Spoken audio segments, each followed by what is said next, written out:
Bonjour, vous êtes sur la chaîne de la sécurité du quotidien et du développement personnel, la chaîne des conseils, la chaîne qui vous rend la vie plus sereine.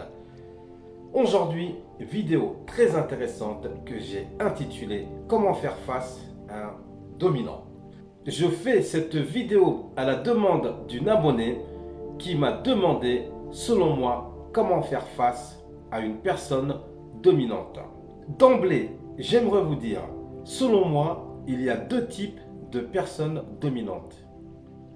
Il y a la personne dominante bienveillante et la personne dominante malveillante. Je m'explique.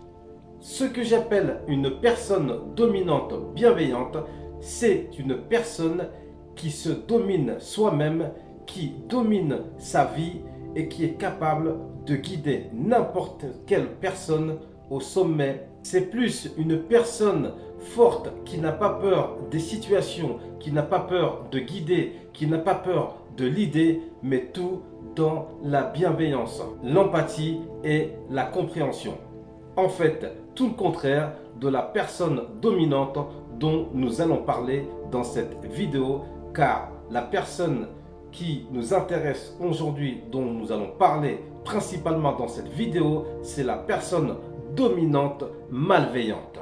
Alors, à l'inverse de la personne dominante bienveillante, la personne dominante malveillante, c'est une personne qui a les mêmes capacités de prise de décision rapide, de réflexion très rapide, de courage, d'assertivité, d'influence et de capacité de guider les autres, sauf qu'ils le font de manière brutale et malveillante. J'ai envie de vous dire dans un premier temps, ne soyez pas le carburant d'une personne dominante malveillante. Cela veut dire, ne faites pas l'effet miroir face à une personne dominante malveillante. Ne l'imitez pas, laissez-le dans sa bêtise. Vous devez être plus intelligent et plus intelligente que cela, être plus fin et plus fine. La plupart du temps, les personnes dominantes malveillantes ne s'en prennent pas à tout le monde. Ils choisissent leur proie car ils sont bourrés d'insécurité et de manque de confiance en elles. Ne vous fiez pas à ce qu'il vous dit car souvent son langage est en totale contradiction avec son langage corporel. Souvent, la personne dominante malveillante va vouloir vous imposer un rapport de force, une pression atmosphérique telle que souvent vous craquez, mais c'est là qu'il ne faut pas craquer. Je vais vous expliquer une méthode pour pouvoir faire face à une personne dominante. C'est simple, vous devez définir un système de valeurs et ne jamais y déroger, quitte à l'écrire et à le mémoriser. Ces valeurs que vous avez mémorisées vous serviront de boussole à chaque fois que vous serez confronté à une personne dominante malveillante. Afin de respecter ce système de valeurs, vous devrez en tout temps garder votre calme, rester calme. Quand vous êtes pris, quand vous vous sentez pris ou prise dans le système tourbillonnaire du dominant malveillant, utilisez l'humour pour désamorcer, faire redescendre la personne et en même temps passer votre message de fermeté et de valeur. Ne l'oubliez pas, le dominant ne s'en prend pas à tout le monde.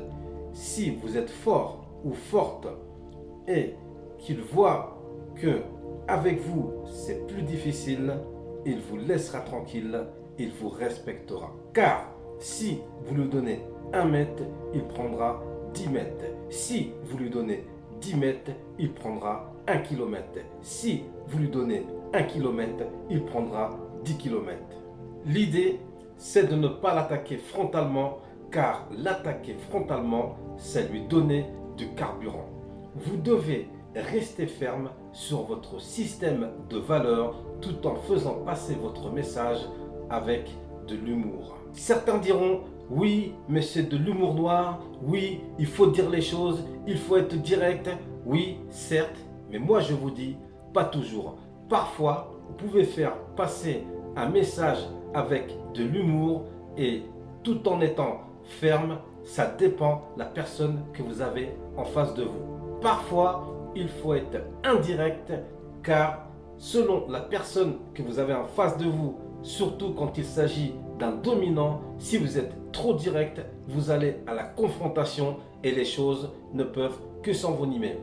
Donc, vous pouvez faire les choses de manière indirecte, le message sera le même, c'est le résultat qui compte, c'est-à-dire vous devez désamorcer la personne dominante, c'est l'objectif. De toute façon, vous n'allez pas changer son caractère et ce n'est pas l'objectif de le faire. D'ailleurs, je ne vous recommande même pas de le faire, de vouloir changer une personne, mais vous pouvez communiquer et faire redescendre la personne dominante à votre niveau si vous savez bien vous y prendre. Et pour cela, il ne sert à rien de s'énerver, il ne sert à rien de monter le ton, il ne sert à rien de pratiquer l'effet miroir. Une fois les choses redevenues normales, vous pouvez discuter avec votre interlocuteur et lui expliquer qu'avec vous, cela ne marche pas. Ce qu'il a tenté de vous imposer ne vous convient pas, vous devez le dire. Et si jamais cela n'arrange pas les choses, n'hésitez pas à quitter la table des négociations. Aussi, j'aimerais vous dire, pour mettre en pratique la méthode que je viens de vous donner, vous devez d'abord faire un travail sur vous. Quand je dis faire un travail sur vous, cela veut dire que vous devez être sûr de vous, avoir confiance en vous et surtout ne pas être dépendant affectif de la personne en face de vous.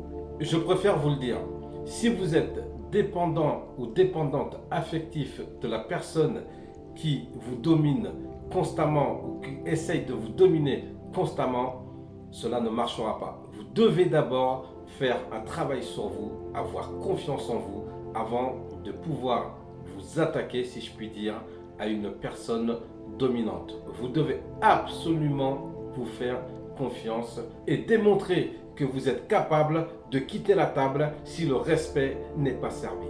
Souvent, la personne dominante, c'est la personne qui a peur, c'est la personne qui est en insécurité, c'est la personne qui a peur de manquer, c'est la personne qui a peur de ne pas être écoutée, c'est la personne qui n'a pas confiance en elle, c'est la personne qui a peur de rester seule, c'est la personne qui a peur d'être seule, c'est la personne qui a peur d'être abandonnée. Car croyez-moi, une personne qui n'a pas peur de toutes les choses que je viens d'énoncer, c'est une personne qui de tout temps reste calme. Une personne qui a confiance en elle n'a pas besoin de faire de démonstration de dominance, sauf si réellement elle est attaquée physiquement, je dis bien physiquement, par une autre personne. Voilà, il y a certainement d'autres méthodes pour faire redescendre, pour désamorcer une personne dominante, malveillante. J'attends vos avis dans les commentaires. Nous pouvons en discuter. Nous pouvons enrichir cette discussion afin que chacun puisse bénéficier des conseils pour être mieux dans sa vie de tous les jours au quotidien. Cette vidéo touche à présent à sa fin. Si elle vous a été utile, vous pouvez la liker, vous pouvez la partager, vous pouvez également la commenter. Encore une fois, je remercie tous mes abonnés. Je vois que mon nombre d'abonnés augmente de jour en jour. Cela me donne encore plus de force pour vous délivrer du bon contenu. N'hésitez pas à me dire dans les commentaires si vous souhaitez que je développe un sujet. Si cela est dans mes connaissances, je le ferai avec plaisir. Ne l'oubliez pas, vous êtes sur la chaîne de la sécurité du quotidien et du développement personnel. La chaîne des conseils, la chaîne qui vous rend la vie plus sereine.